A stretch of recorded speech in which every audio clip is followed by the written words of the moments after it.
Hi students, INCULCATE Science Tutorial-ലേക്ക് ഏവർക്കും സ്വാഗതം. നമ്മൾ +1 കെമിസ്ട്രിയുടെ ഫസ്റ്റ് ചാപ്റ്റർ ആണ് ഡിസ്കസ് ചെയ്തുകൊണ്ടിരിക്കുന്നത്. അതിന്റെ രണ്ടാമത്തെ ക്ലാസ്സിലാണ് നമ്മളുള്ളത്.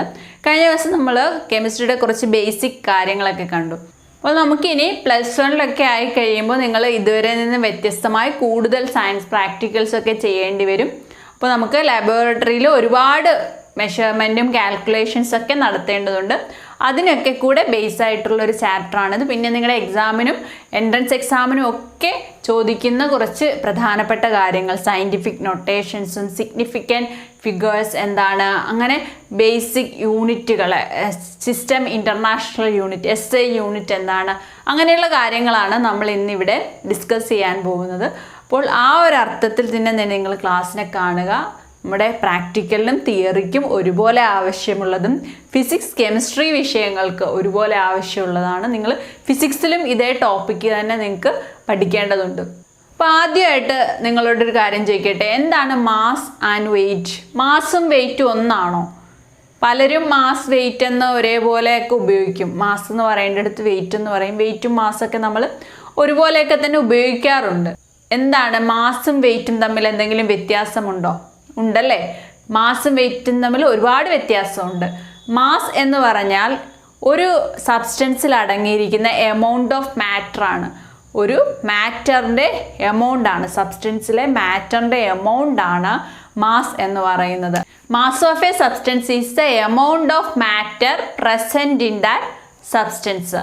അപ്പോൾ ആ ഒരു അളവിന് എവിടെ ചെന്നാലും മാറ്റം ഉണ്ടാകത്തില്ല. പക്ഷേ വെയിറ്റ് എന്താണ്? വെയിറ്റ് എന്താണെന്ന് നോക്കുമ്പോൾ നമുക്ക് മാസും വെയിറ്റും തമ്മിലുള്ള വ്യത്യാസം മനസ്സിലാവും. വെയിറ്റ് എന്താണ്? വെയിറ്റ് എന്ന് പറഞ്ഞാൽ actually force exerted on a substance by gravity. Gravity മൂലം നമുക്കറിയാം എർത്തിൻ്റെ ഗ്രാവിറ്റി ഉണ്ടല്ലേ, നമ്മൾ ഗ്രാവിറ്റിയെക്കുറിച്ച് പഠിച്ചിട്ടുള്ളതാണ്. അപ്പോൾ അങ്ങനെ ഗ്രാവിറ്റി എക്സേർട്ട് ചെയ്യുന്നത് മൂലം ആ ഒരു ഫോഴ്സ്, ഒരു സബ്സ്റ്റൻസിൽ ഉണ്ടാകുന്ന ഫോഴ്സ് ഡ്യൂ ടു ഗ്രാവിറ്റിയാണ് വെയിറ്റ് എന്ന് പറയുന്നത്. അപ്പോൾ മാസും വെയിറ്റും തമ്മിലുള്ള വ്യത്യാസം എന്തായിരിക്കും? നമ്മളൊരു സബ്സ്റ്റൻസിൻ്റെ മാസ് നോക്കിക്കഴിഞ്ഞാൽ അത് എർത്തിലുള്ള മാസാണെങ്കിലും, നമ്മൾ മൂണിൽ പോയിട്ട് നോക്കിയാലും, ഏത് പ്ലാനറ്റിൽ പോയിട്ട് നോക്കിയാലും, എർത്തിൽ തന്നെ പോളിൽ പോയി നോക്കിയാലും, ഇക്വേറ്ററിൽ നോക്കിയാലും, എവിടെ തന്നെ ആ മാസ് നമ്മൾ എവിടെ പോയി നോക്കിയാലും സെയിം ആണ്. പക്ഷെ നമ്മൾ കേട്ടിട്ടുണ്ട് ചന്ദ്രനിൽ പോകുമ്പോഴത്തേക്ക് ആളുകളൊക്കെ ഇങ്ങനെ പറന്ന് നടക്കും, അവിടെ ഗ്രാവിറ്റി ഇല്ലെന്നൊക്കെ. അപ്പോൾ അവിടെ ചെല്ലുമ്പോഴത്തേക്ക് എന്തായിരിക്കും ഒരാളുടെ വെയിറ്റ് എന്ന് പറയുന്നത്? അവിടെ ഗ്രാവിറ്റി അനുസരിച്ച് കുറയുന്നതനുസരിച്ച് വെയിറ്റ് കുറയും അല്ലേ? അപ്പോൾ മാസും വെയിറ്റും സെയിം ആവുമോ? അവിടെ എക്സേർട്ട് ചെയ്യുന്ന ഗ്രാവിറ്റി വ്യത്യാസമാണ്. അപ്പോൾ മറ്റൊരു പ്ലാനറ്റിൽ പോയി നോക്കിക്കഴിഞ്ഞാൽ വ്യത്യാസമാണ്. അപ്പോൾ പ്ലേസ് ടു പ്ലേസ് ചേഞ്ച് ചെയ്യുന്നതാണ്. ഗ്രാവിറ്റിക്ക് അനുസരിച്ച് പ്ലേസ് ടു പ്ലേസ് ചേഞ്ച് ചെയ്യുന്നതാണ് വെയിറ്റ് എന്ന് പറയുന്നത്. അപ്പോൾ മാസ് എന്ന് പറയുമ്പോൾ അതിനെ നമുക്ക് റെപ്രസെൻറ്റ് ചെയ്യാനായിട്ട് കിലോഗ്രാം ആണ് മാസിൻ്റെ യൂണിറ്റ് എന്ന് പറയുന്നത്. കിലോഗ്രാം ആണ് മാസിൻ്റെ യൂണിറ്റ്. മാസിൻ്റെ SI യൂണിറ്റ് വരുന്നത് കിലോഗ്രാം ആണ്. നമ്മൾ ഗ്രാമിലും വളരെ ചെറിയ ക്വാണ്ടിറ്റി ഒക്കെ ആണെങ്കിൽ നമ്മൾ ലാബിലൊക്കെ, കെമിസ്ട്രി ലാബിലൊക്കെ ഉപയോഗിക്കുന്നത് വളരെ ചെറിയ എമൗണ്ട് ഒക്കെ ആയിരിക്കും, പ്രിപ്പറേഷനും എക്സ്പെരിമെൻറ്റിലൊക്കെ വേണ്ടി ഉപയോഗിക്കുന്നത്. അപ്പോൾ നമ്മളത് ഗ്രാമിലായിരിക്കും കൂടുതലും എക്സ്പ്രസ് ചെയ്യുന്നത്. ഗ്രാമും നമ്മൾ ഉപയോഗിക്കും. അതാണ് മാസിൻ്റെ യൂണിറ്റ് എന്ന് പറയുന്നത്. ഇനി വെയിറ്റിൻ്റെ യൂണിറ്റ് അപ്പോൾ എങ്ങനെയായിരിക്കും? വെയിറ്റ് എന്ന് പറയുന്നത് ഒരു ഫോഴ്സ് ആണെന്ന് പറഞ്ഞു അല്ലേ? അപ്പോൾ വെയിറ്റിനെ നമുക്ക് എങ്ങനെ എക്സ്പ്രസ് ചെയ്യാം? വെയിറ്റ് എന്ന് പറയുന്നത് ഒരു ഫോഴ്സ് ആണെന്ന് പറഞ്ഞു. ഫോഴ്സ് ഡ്യൂ ടു ഗ്രാവിറ്റി ആണെന്ന്. അതുകൊണ്ട് തന്നെ വെയിറ്റ് ഈക്വൽ ടു m×g.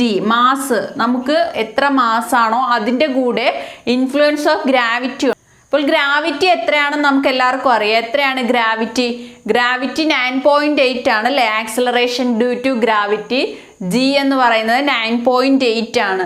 അതുകൊണ്ട് ഇപ്പോൾ 2 കിലോഗ്രാം ആണെങ്കിൽ വിചാരിക്കുക, 2 കിലോഗ്രാം ആണെങ്കിൽ 2 × 9.8 ആയിരിക്കും അവിടുത്തെ mass into gravity, acceleration due to gravity into ചെയ്യുമ്പോൾ 2 × 9.8. യൂണിറ്റ് എങ്ങനെ വരും? അപ്പോൾ ഇതിൻ്റെ യൂണിറ്റ് എങ്ങനെ വരും? യൂണിറ്റ് ഫോഴ്സിൻ്റെ തന്നെ യൂണിറ്റിലാണ് നമ്മൾ എക്സ്പ്രസ് ചെയ്യുന്നത്. 2 × 9.8 n എന്നാണ് വരുന്നത്. അപ്പോൾ മാസിൻ്റെ യൂണിറ്റ് എന്താണ്? മാസിൻ്റെ യൂണിറ്റ് കിലോഗ്രാമിലൊക്കെയാണ് മാസ് നമ്മൾ എക്സ്പ്രസ് ചെയ്യുന്നത്. വെയ്റ്റിൻ്റെ യൂണിറ്റ് ന്യൂട്ടണിലാണ് വെയിറ്റ് നമ്മൾ എക്സ്പ്രസ് ചെയ്യുന്നത്.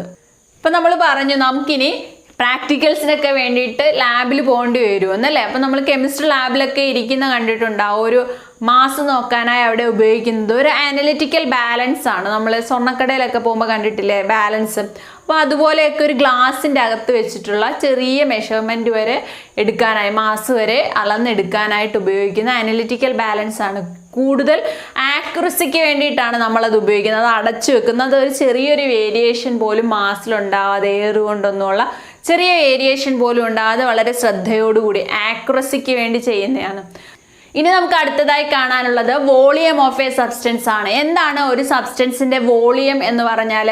വോളിയം എന്ന് പറഞ്ഞാൽ ആ സബ്സ്റ്റൻസിന് ഇരിക്കാൻ ആവശ്യമായിട്ടുള്ള സ്പേസിനെയാണ് നമ്മൾ ശരിക്കും വോളിയം എന്ന് പറയുന്നത്. Space required for a substance to occupy, അതാണ് വോളിയം എന്ന് പറയുന്നത്. നമ്മൾ ആദ്യം തന്നെ പറഞ്ഞു ഒരു മാറ്ററിൻ്റെ പ്രത്യേകതയായിട്ട് അതിന് മാസ് ഉണ്ട്, വോളിയം ഉണ്ടെന്നല്ലേ. അപ്പോൾ വോളിയം എന്ന് പറഞ്ഞാൽ എന്താണ്? The space required to occupy. അപ്പോൾ വോളിയത്തിനെ നമ്മൾ മെയിൻലി ഡിനോട്ട് ചെയ്യുന്നത്, ഇപ്പോൾ ഒരു ക്യൂബ് എടുത്തു കഴിഞ്ഞാൽ അതിൻ്റെ വോളിയം നമ്മൾ കണക്കാക്കാനായിട്ട്, ഇപ്പോൾ ഇതൊരു ക്യൂബ് ആണെങ്കിൽ അതിൻ്റെ വോളിയം നമ്മൾ എങ്ങനെയാണ് കണക്കാക്കുന്നത്? അതിൻ്റെ ലെങ്തും ബ്രെഡ്ത്തും ഹൈറ്റും വെച്ചിട്ടാണ് നമ്മൾ വോളിയം കണക്കാക്കുന്നത് അല്ലേ. അപ്പോൾ അവിടെ 3 L വേണം, 3 ലെങ്ത് വേണം നമുക്ക്, ലെങ്തും ബ്രെഡ്ത്തും ഹൈറ്റും. ഇപ്പം ഇവിടെ ഒരു സോൾഡാന്ന് വിചാരിക്കുക. ഇതിൻ്റെ ഒരു വോളിയം കാണണമെങ്കിൽ നമുക്ക് എന്ത് വേണം? ലെങ്തും ബ്രെഡ്ത്തും ഹൈറ്റും വേണം അല്ലേ. അപ്പോൾ നമുക്ക് അവിടെ 3 ലെങ്ത് വേണം. അപ്പോൾ വോളിയത്തിൻ്റെത് നമുക്ക് L³ ലെങ്തിൻ്റെ ക്യൂബ് വേണം. അതുകൊണ്ട് തന്നെ വോളിയത്തിന് നമ്മൾ ലെങ്തിൻ്റെ യൂണിറ്റ് എന്ന് പറയുന്നത് മീറ്റർ ആണ്. അപ്പോൾ വോളിയത്തിന് വേണ്ടി നമുക്ക് m³ കൊണ്ട് ആയിരിക്കും വോളിയത്തിൻ്റെ യൂണിറ്റ്. m³ നമ്മൾ വോളിയം എക്സ്പ്രസ് ചെയ്യുന്നത്. അപ്പോൾ നമ്മൾ ലിക്വിഡ് കൈകാര്യം ചെയ്യുന്ന സമയത്ത് ലാബിൽ നമുക്ക് ലിക്വിഡ് മെഷർ ചെയ്യണമെങ്കിൽ നമ്മൾ തീർച്ചയായിട്ടും ലിക്വിഡ് ആകുമ്പോൾ ലിറ്ററിലായിരിക്കും അല്ലേ നമ്മൾ കണക്കാക്കുന്നത്. അപ്പോൾ ഇതുപോലെയുള്ള മെഷറിംഗ് ജാറുകൾ, ബ്യൂററ്റ്, പിപ്പറ്റ് ഒക്കെ നമുക്ക് കാണേണ്ടതുണ്ട്. അപ്പോൾ ഇതൊക്കെ വെച്ചിട്ട് നമ്മൾ അളന്നെടുക്കുമ്പോൾ നമ്മൾ ലിക്വിഡ് ആകുമ്പോൾ നമ്മൾ ഏതായിരിക്കും യൂണിറ്റ്? ലിറ്ററിലായിരിക്കും നമ്മൾ കണക്കാക്കുന്നത്. അതുപോലെ തന്നെ നമുക്ക് m³ ആവശ്യം വരില്ല. നമ്മുടെ കാൽക്കുലേഷൻസ് അധികവും വരുന്നത് cm³, ഡെസിമീറ്റർ³ ആയിരിക്കും വോളിയത്തിൻ്റെ കാൽക്കുലേഷൻ നമ്മൾ ചെയ്യുന്നത്. ഇനി നമുക്ക് അടുത്തതായി ഡിസ്കസ് ചെയ്യാനുള്ളത് ഡെൻസിറ്റിയാണ്. എന്താണ് ഡെൻസിറ്റി എന്ന് പറഞ്ഞാൽ? മാസ് പെർ വോളിയം, അതാണ് ആക്ച്വലി ഡെൻസിറ്റി എന്ന് പറഞ്ഞാൽ. അപ്പോൾ ഡെൻസിറ്റി കാണാനായി നമുക്ക് മാസും വോളിയവും അറിഞ്ഞു കഴിഞ്ഞാൽ നമുക്ക് ഡെൻസിറ്റി കാണാനായിട്ട് കഴിയും. Density equal to mass by വോളിയമാണ് ഡെൻസിറ്റി എന്ന് പറയുന്നത്. അപ്പോൾ നമുക്ക് ഒരു നിശ്ചിത വോളിയത്തിൽ എത്രയാണോ ആ എമൗണ്ട്, ആ മാസ് എത്രയാണോ അതിനെയാണ് നമ്മൾ ഡെൻസിറ്റി എന്ന് പറയുന്നത്. അപ്പോൾ എന്താണ് ഡെൻസിറ്റി എന്ന് പറഞ്ഞാൽ? Density of A substance is the amount of mass per unit volume ആണ് ഡെൻസിറ്റി എന്ന് പറയുന്നത്. അപ്പോൾ ഡെൻസിറ്റിയുടെ യൂണിറ്റ് എങ്ങനെ കാണാം? നമുക്ക് ഡെൻസിറ്റിയുടെ യൂണിറ്റ് കാണാനായി നമുക്ക് SI യൂണിറ്റ് ഓഫ് മാസ്, മാസിൻ്റെ SI യൂണിറ്റ് എടുക്കുക. SI unit of mass divided by SI unit of volume എടുത്താൽ മതി അല്ലേ. മാസിൻ്റെ SI യൂണിറ്റ് നമുക്കറിയാം എന്താണ്? കിലോഗ്രാം ആണ്. വോളിയത്തിൻ്റെ SI യൂണിറ്റോ m³ ആണ്. അപ്പോൾ kilogram divided by m³ equal to നമുക്ക് എങ്ങനെ എഴുതാം? കിലോഗ്രാം m⁻³ എന്ന് എഴുതാം. അപ്പോൾ ഡെൻസിറ്റി വാല്യൂ നമ്മൾ കണ്ടുപിടിച്ച് കഴിഞ്ഞാൽ എക്സ്പ്രസ് ചെയ്യേണ്ട യൂണിറ്റ് ആണ് കിലോഗ്രാം m⁻³ ഇപ്പോൾ ലാബിൽ നമ്മൾ മെഷർമെൻറ്റും കാൽക്കുലേഷൻസും ഒക്കെ നടത്തുന്ന സമയത്ത് നമുക്ക് എന്ത് വേണം? നമുക്ക് യൂണിറ്റിൽ വേണം അതൊക്കെ എക്സ്പ്രസ് ചെയ്യാനായിട്ട്. അതിനുവേണ്ടി നമ്മൾ കൈകാര്യം ചെയ്യുന്ന ഇൻ്റർനാഷണലി അക്സെപ്റ്റഡ് ആയിട്ടുള്ള യൂണിറ്റ്സ് ആണ് SI യൂണിറ്റ് എന്ന് പറയുന്നത്, സിസ്റ്റം ഇൻ്റർനാഷണൽ യൂണിറ്റ്. അതാണ് ഇൻ്റർനാഷണലി അക്സെപ്റ്റബിൾ ആയിട്ടുള്ള യൂണിറ്റുകളാണ്. അപ്പോൾ നമ്മളവിടെ ഡിസ്കസ് ചെയ്യാൻ പോകുന്നത് 7 ബേസ് യൂണിറ്റ്സ് ആണ്. അതായത് നമ്മൾ ഫണ്ടമെൻ്റൽ ആയിട്ടുള്ള 7 ക്വാണ്ടിറ്റീസ്, ബേസ് ക്വാണ്ടിറ്റീസിനെ കുറിച്ചാണ്. അതിനെ ബേസ് ചെയ്തിട്ടാണ് ബാക്കി എല്ലാ ക്വാണ്ടിറ്റീസിൻ്റെയും യൂണിറ്റ്സ് വരുന്നത്. അപ്പോൾ SI യൂണിറ്റ്സ് എന്ന് പറയുമ്പോൾ 7 ബേസ് യൂണിറ്റ്സ് ആണുള്ളത്. അത് ഏതൊക്കെയാണെന്ന് നോക്കാം. അപ്പോൾ ലെങ്തിനെ നമ്മൾ റെപ്രസെൻ്റ് ചെയ്യുന്നത് സ്മോൾ ലെറ്റർ L കൊണ്ടാണ്. മീറ്റർ ആണ് ലെങ്തിൻ്റെ SI യൂണിറ്റ് എന്ന് പറയുന്നത്. M വെച്ചാണ് മീറ്റർ നമ്മൾ എക്സ്പ്രസ് ചെയ്യുന്നത്. മാസ് നമ്മൾ എക്സ്പ്രസ് ചെയ്യുന്നത് M ആണ്. മാസിൻ്റെ യൂണിറ്റ് എന്താണ്? മാസിൻ്റെ SI യൂണിറ്റ് കിലോഗ്രാം ആണ്. kg എന്നാണ് നമ്മളത് ഡിനോട്ട് ചെയ്യുന്നത്. ഇനി ടൈമിനെ സ്മോൾ ലെറ്റർ ടി കൊണ്ടാണ് നമ്മൾ ഇക്വേഷനിലൊക്കെ എക്സ്പ്രസ് ചെയ്യുന്ന കണ്ടിട്ടുണ്ടാവും. അതിൻ്റെ യൂണിറ്റ് ടൈമിൻ്റെ SI യൂണിറ്റ് എന്ന് പറയുന്നത് സെക്കൻഡാണ്. എസ് വെച്ചാണ് നമ്മൾ സെക്കൻഡിനെ ഡിനോട്ട് ചെയ്യുന്നത്. ഇനി തെർമോഡൈനാമിക് ടെമ്പറേച്ചറിനെ നമ്മൾ ഇക്വേഷനിലൊക്കെ നിങ്ങൾ ശ്രദ്ധിച്ചിട്ടുണ്ടാകും, ക്യാപിറ്റൽ T ആണ്. എന്താണ് ടെമ്പറേച്ചറിൻ്റെ SI യൂണിറ്റ്? കെൽവിൻ ആണ് ടെമ്പറേച്ചറിൻ്റെ SI യൂണിറ്റ്. K കൊണ്ടാണ് നമ്മൾ ഡിനോട്ട് ചെയ്യുന്നത്. ഇലക്ട്രിക് കറണ്ടിനെ നമ്മൾ I ലെറ്റർ വെച്ചാണ് ഡിനോട്ട് ചെയ്യുന്നത്. ഇലക്ട്രിക് കറണ്ടിൻ്റെ യൂണിറ്റ് എന്ന് പറയുന്ന ആംബിയർ ആണ്. ആംബിയറിനെ നമ്മൾ ക്യാപിറ്റൽ ലെറ്റർ A കൊണ്ടാണ് എക്സ്പ്രസ് ചെയ്യുന്നത്.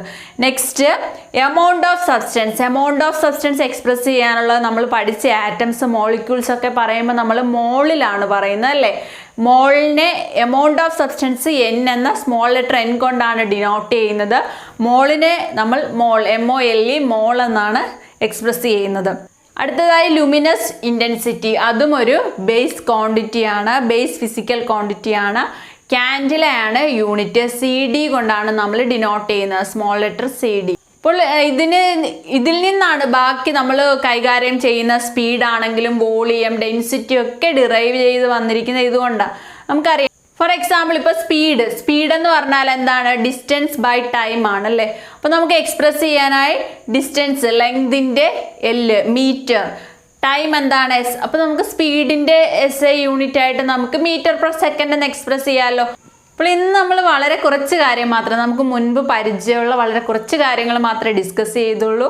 അതുമായി ബന്ധപ്പെട്ട് എന്തെങ്കിലും ഡൗട്ട് ഉണ്ടെങ്കിൽ നിങ്ങൾക്ക് കമൻറ്റ് ചെയ്യാം.